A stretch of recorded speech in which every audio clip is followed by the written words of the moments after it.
देखिए, आकलन स्पष्ट है कि लंबे समय से वादे हुए। लोकतंत्र इतना खूबसूरत है कि जो वादे आज सरकार कर रही है और विपक्ष जो सरकार बनाने के दावे कर रहा है, अगर इनको मौका मिल जाए और ये 5 साल इनमें से एक भी वादा पूरा कर, जनता इनका कुछ नहीं कर सकती। तो जनता को अपने मुद्दों पे वोट देना चाहिए और उन प्रत्याशियों को वोट देना चाहिए जो उनके बीच के हैं, उनके साथ रहते हैं, जिनको चुनाव के बाद ढूंढना ना पड़े। ये वो समय लोकतंत्र का जहां जो एक दूसरे के साथ खड़ा होना पसंद नहीं करता, वो भी वोट मांगने के लिए उन गरीबों की बस्तियों में जा रहा है। हम तो लंबे समय से लड़ ही रहे हैं, आप जानते हैं, और लड़ रहे हैं, कोशिश कर रहे हैं।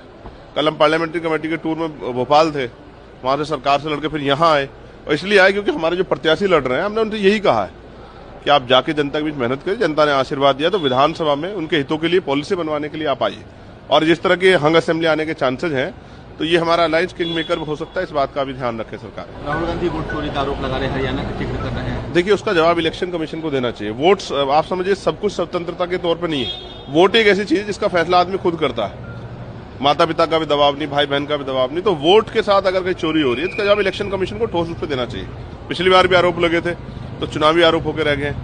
तो इलेक्शन कमीशन जवाब देना चाहिए, किसी पॉलिटिकल पार्टी को जवाब नहीं देना चाहिए। ये सवाल इलेक्शन कमीशन के ऊपर है, संस्थाओं के ऊपर है, इसका जवाब देना पड़ेगा। वोट बहुत अहमियत रखती है।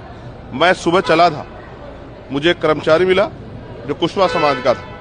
उसने मुझसे कहा कि भैया मैं बिहार से हूं। तो मैंने पूछा, वोट डालने नहीं गए? तो उन्होंने कहा कि कैसे जाऊं, फ्लाइट में जाने की हैसियत नहीं है, और अगर ट्रेन से जाऊंगा तो जो समय खर्च होगा उसमें जो सैलरी कटेगी, मेरे बच्चों क्या होगा, मेरा परिवार ही रहता।